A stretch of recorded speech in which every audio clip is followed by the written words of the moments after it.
Monday, January 16th, the middle of the month already.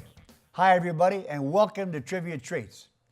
On this day in 1959, 58 years ago, African-American rookie forward Elgin Baylor refused to play in a game for the Minneapolis Lakers against the Cincinnati Royals at a neutral site in Charleston, West Virginia, after the segregated hotel that was hosting the team refused accommodations to Baylor and teammates Boo Ellis and Ed Fleming because they were black.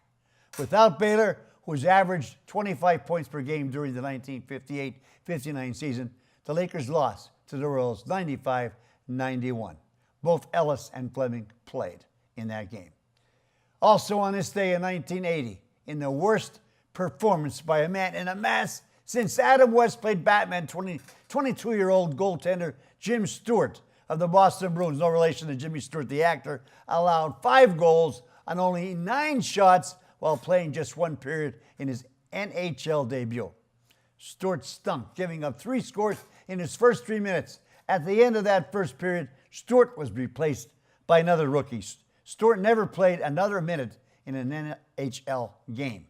Also on this day, in 1967, 50 years ago, in the very first Super Bowl, the Green Bay Packers walloped the Kansas City Chiefs 35-10 before a crowd of 61,946 at the Memorial Coliseum in Los Angeles.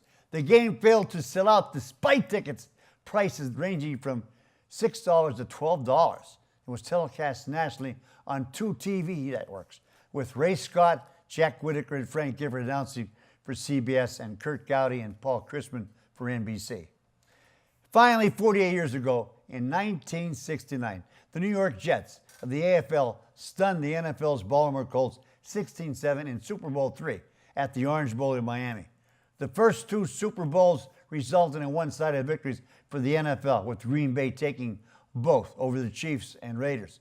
But this game was different.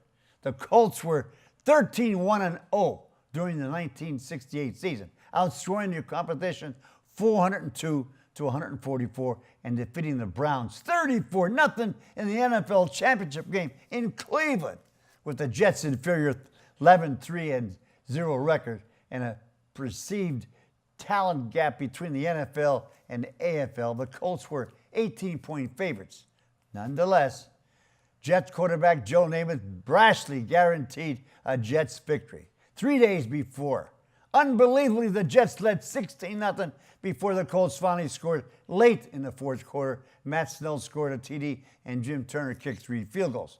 Many still consider this game as the biggest upset in pro football history. Many NFL fans across the country, especially in Baltimore, shouted the same 3 words as the game ended: Mother of God. Till Friday, be a good sport and stay loose.